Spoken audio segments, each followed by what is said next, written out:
एक बार एक जंगल में था एक शक्तिशाली शेर। शेर उस जंगल का राजा था। वह हर कोई जानवर का शिकार करता था अपने भोजन के लिए।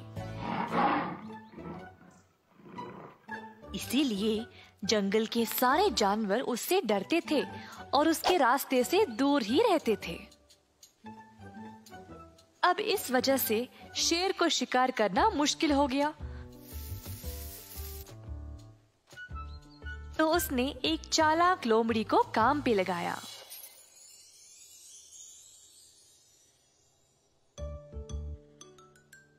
लोमड़ी को बस बाकी जानवरों का स्थान शेर को बताना था।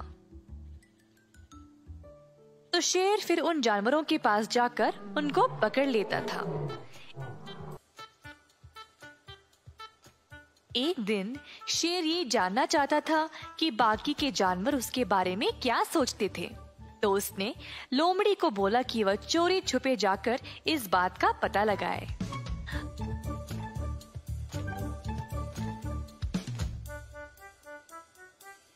अब मेरे राजा, जैसा आपने बोला मैंने वैसे ही सबकी बातें सुनी आपके बारे में। बढ़िया, तुम सच में चालाक हो। तो बताओ सब जानवर मेरे बारे में क्या सोचते हैं? महाराज, हर कोई जानवर आपसे डरता है। आप किसी भी जानवर को आसानी से पकड़ सकते हैं, इसीलिए कोई भी आपके रास्ते में नहीं आ रहा।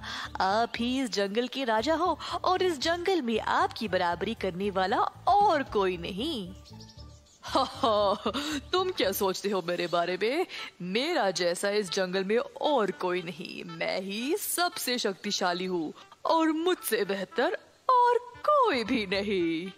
क्या आपको लगता है कि आपसे बेहतर और कोई नहीं? अगर मैं आपको जानवरों की गुप्त जगह नहीं बताता तो आप खुद शिकार कर ही नहीं पाते। शरीर का बल कोई मायने नहीं रखता अगर खुद शिकार भी नहीं कर सकते हो।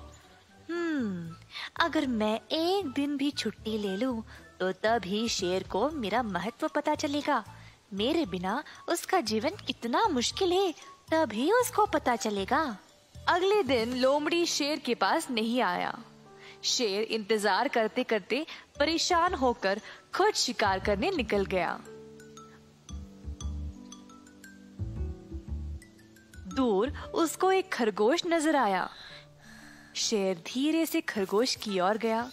उसी समय खरगोश को कदमों की आहट सुनाई दी और देखना चाहता था कि वहां कौन है। खरगोश ने वहां से भागने की कोशिश की, परंतु वह शेर के पंजे में फंस गया। इसी दौरान उस रास्ते एक हिरन आया जिसने शेर का ध्यान खींचा। शेर अब खरगोश को छोड़कर हिरन के पीछे दौड़ने लगा। हिरन ने देखा कि शेर उसकी ओर आ रहा है और तुरंत तेज रफ्तार से वहां से भाग निकला। शेर उसके पीछे पीछे गया, पर हिरन इतना तेज था कि शेर उसको पकड़ ही नहीं पाया। शेर अब निराश हो गया और वापस उसी स्थान पर गया जहां पर उसने खरगोश को पकड़ा, पर खरगोश तो वहां था ही नहीं।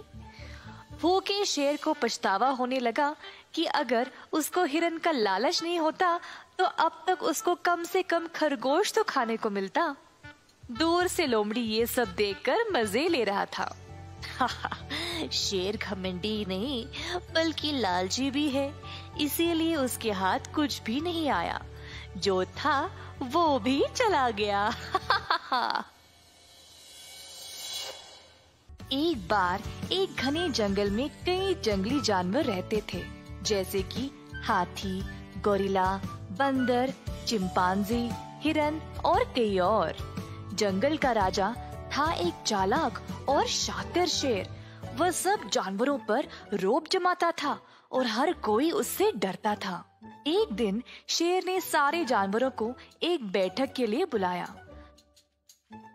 सब जानवर सोच रहे थे कि शेर को बोलना क्या था। जल्द सब हुए इकट्ठा और शेर उधर आ पहुंचा। कल से मैं चाहता हूँ कि तुम सब लोग एक नए नियम का पालन करो। इसके आगे शेर ने कुछ नहीं बोला तो उत्सुकता से डरते हुए गोरिल्ला ने पूछा, जहाँपना, अगर आपकी इजाजत हो तो क्या आप हमें इस नए नियम के बारे में बता सकते हैं? रुको मूर्ख जानवर, मैं बोलूंगा। अभी मैं इस नियम पर विचार ही कर रहा हूँ। सब जानवर अब और भी डर गए और चुपचाप इंतजार कर रहे थे।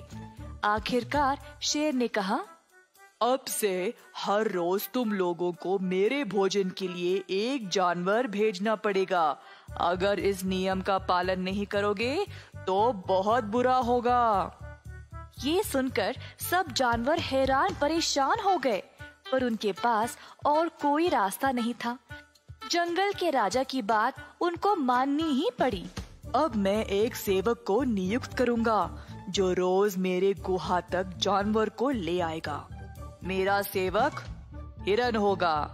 हिरन हैरान रह गया और बाकी के जानवर भी।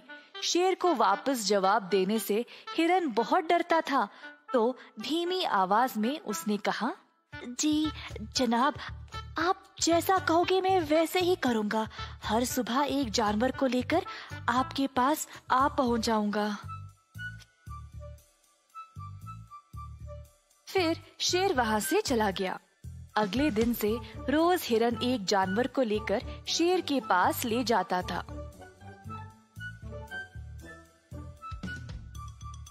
सारे जानवर इस नियम से बहुत परेशान हो गए थे, क्योंकि उनको पता था कि उनकी बारी भी कभी ना कभी तो आएगी ही ना। एक रात बहुत तेज बारिश शुरू हो गई। सारे जानवर अपने अपने घर भाग गए, पर शेर को बारिश के मजे लेने थे। जंगल में घूमता रहा, बारिश में भीगते हुए। वह इतना मग्न था कि उसको पता भी नहीं चला कि वह पूरी रात बारिश में ही भीग रहा था। सुबह सवेरे बारिश के रुकने के बाद थका हुआ शेर अपने घर वापस जाकर सो गया। जब वह जागा तो हिरन उसकी सेवा में उपस्थित था। शेर राजा, आज मैं किसको ले आऊं? बोलने के लिए जब शेर ने अपना मुंह खोला तो उसने जोर से छींका। achoo! शेर को बारिश में भीगने के कारण जुकाम हो गया था। शेर ने फिर से बात करने की कोशिश की, पर उसको सिर्फ छींकें निकल रही थी। शेर बात नहीं कर पाया तो इशारों में हिरन को जाने को बोल दिया। इसी तरह कई दिन बीत गए। इसके कारण शेर को खाने के लिए कुछ नहीं मिल रहा था। अपने गुहा में ही बीमार भूखा बैठा रहा। जल्द शेर कमजोर पड़ने लगा। शेर को इस हालत में देखकर बाकी के जानवरों ने उसकी मदद करने का निर्णय लिया। जंगल में ढूंढकर उन्होंने कुछ जड़ी बूटियों को लाया और उसका एक मिश्रण बनाया। अब ये निर्णय लेना था कि भूखे शेर को ये दवाई देने कौन जाएगा। मैं नहीं जाऊंगा। शेर मुझे देख देख कर थक गया है और मैं भी नहीं जाऊंगा। वो खतरनाक है और इतने दिनों से भूखा भी। मैं अपनी जान जोखिम में नहीं डाल सकता। अंत में गोरिल्ला बोला, ठीक है, मैं देने जाऊंगा। शेर राजा, हम सबको पता है कि आप बहुत बीमार हो, तो हमने आपके लिए ये दवाई बनाई है। कृपया इसको ले ले, फिर आप ठीक हो जाओगे। अच्छू, ठीक है। अच्छू, उधर छू, रख दो, मैं देख लूंगा। गोरिल्ला दवाई रखकर चला गया। दिन पे दिन शेर की हालत और भी बिगड़ने लगी। अंत में उसने दवाई लेने का निर्णय ले लिया। अगले दिन जब शेर जागा तो वह बिल्कुल ठीक हो गया। शेर बहुत खुश था। उसने फिर अपने बर्ताव के बारे में सोचा। उसने अपनी आलस्य की वजह से बाकी के जानवरों को संकट में डाला, फिर भी सब ने उसकी मदद की। पर शेर अभी भी दुष्ट ही था और इन सब ख्यालों को दिमाग से निकाल दिया। उसको अब भूख लगी थी। गुहा के बाहर आया तो दूर हिरन को घास चरते हुए देखा। अब शेर शिकार करने कहीं दूर नहीं जा सकता था, तो उसने हिरन को ही फंसाने का निर्णय लिया। शेर हिरन के पास गया और उसी की तरह घास खाने लगा। ये देखकर हिरन हैरान रह गया। जिज्ञासु से हिरन खुद शेर की ओर गया और पूछा, शेर राजा, आप घास क्यों खा रहे हो?